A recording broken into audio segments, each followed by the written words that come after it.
Okay, so let's talk about TD Bank. If you haven't heard, this is like probably like one of the craziest news articles that's came out in a while. If you haven't heard, TD Bank is actually having a lawsuit filed against them for $3 billion for not being able to properly monitor drug cartels smuggling money through their bank. Now, I don't really know the ins and outs of this, as there are some biased reports on this. All I know is they weren't doing their job properly, and they have a major, major lawsuit. Guys, this is really serious.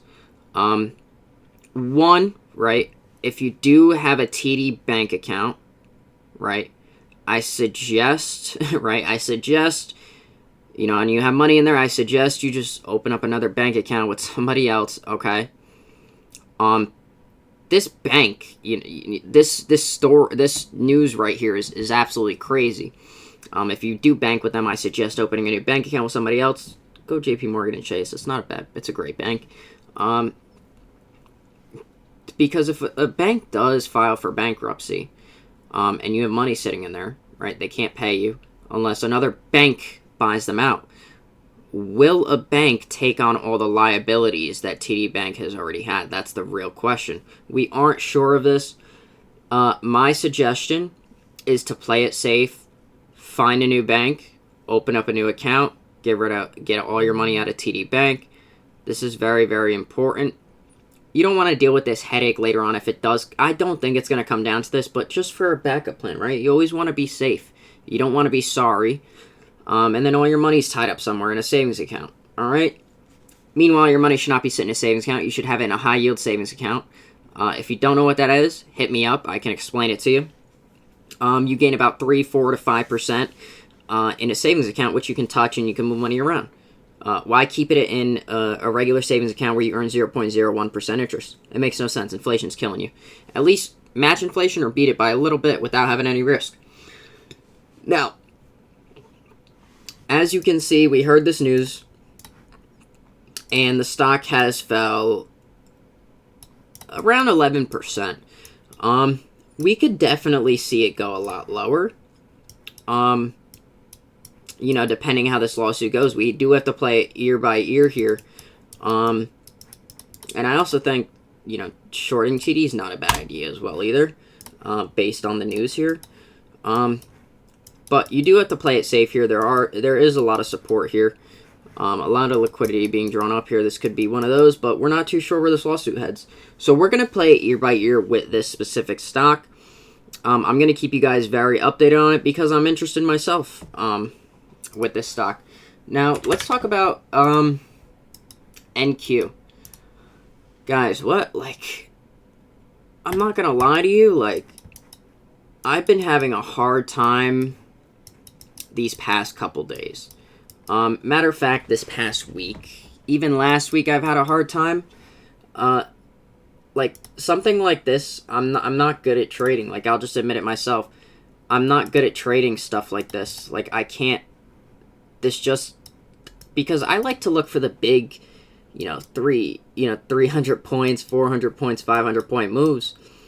But I'm not getting that. And what I'm doing is I'm hurting myself because I'm not even taking partials off either. Today, I swung out from Asia low, London. Let me show you guys. I had a great trade, a great swing trade. I went long somewhere around here, and I TP'd out, I want to say right around here. Beautiful trade, and my stop loss was right here about. So 19 points for 215. Actually, no, it was higher than this, sorry, because I woke up at 7:30. So it was around here I TP'd out. Beautiful trade here. Market sold off.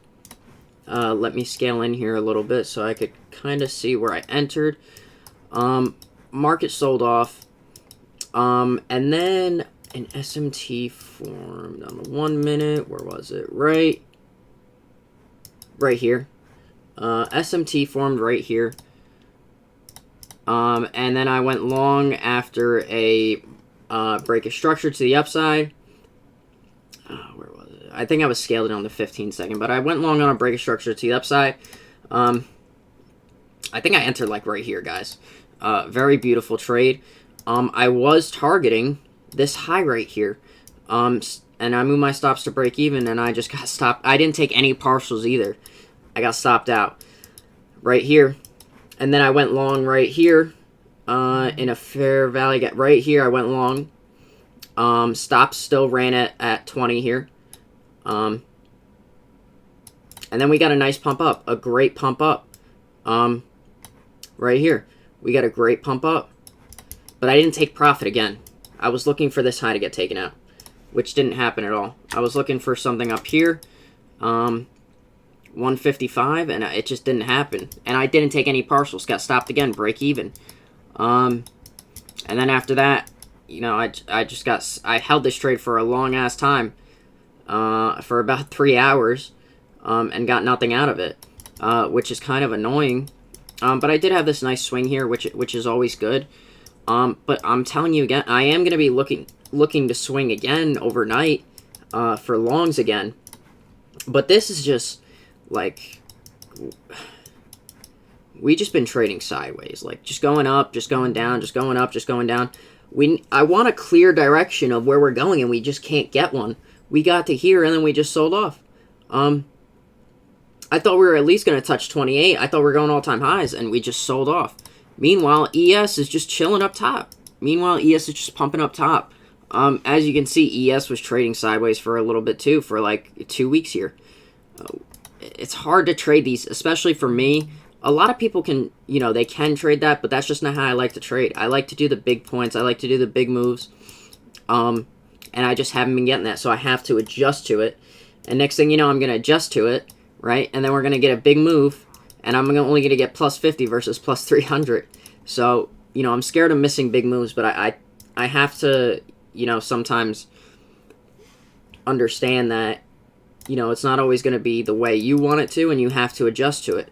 Like these, this was such beautiful, like this for me right here is beautiful to trade. This right here is nice for me to trade. This right here, nice for me to trade. This, nice for me to trade. Nice for me to trade. I can't trade this because I don't like taking profit, you know, 50 points. I look for those big 150, 200 points. But I just have to learn how to do that. Maybe take one trade and just call it a day instead of taking 3 and trying to get, you know, 200 points out of it. But, you know, we'll see. I mean, and a lot of this has to do with election, too. You know, we're not sure who's going to be president. I don't care who's going to be president. I'm going to make money either way. I do have, you know, a personal opinion, but I'm not going to get into that. But I'm going to make money either way. Whether Kamala's in, whether Trump's in, I'm going to make money. You know, the stock market isn't based on... You can clearly look at the statistics on it. The stock market has nothing to do with presidency. Whether you're Republican or Democrat, the stock market will always go up. Obviously, there'll be years where it's, you know, where a sell-off happens or a crash happens, but sometimes you can blame certain people, but, you know, at the end of the day, whoever's president, the market's going to keep going up, right? Like, I don't think Joe Biden was a great president, in my opinion. I don't think he was a great president, in my opinion. But he got in... Where'd he get in at? 2020? No. Wait. Yeah, 2020 he got in. Look how much we have grown, guys. From when he got in, right?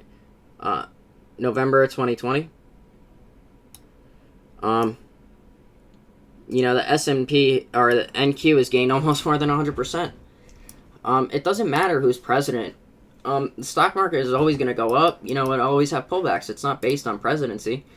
There's underlying factors behind that, but, you know, it's just some things you have to look at. You know, obviously you could have more of a steady uptrend or, you know, more of a steady, you know, with the president being in, but at the end of the day, you know, the stock market is always going to go up. But when it comes to, this is my first time like day trading during election month, or, you know, close to election at least, and I'm fucking hating it.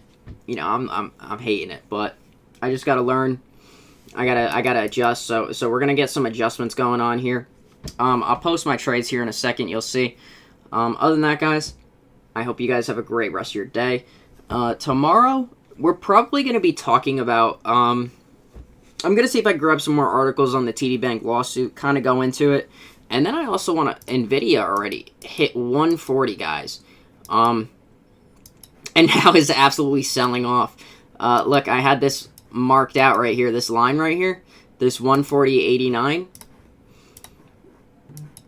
That was my target for a high, this 140.89. And look at this, guys. Look at this. Absolutely crazy. I put this line a while ago. I was 2 points off from being at the top. Very close. Almost had it, but it is what it is. Don't ask how I got that. I'm just a professional. I know what I'm doing. But other than that, guys, I hope you guys have a great rest of your day, and I will see you guys next time. Later.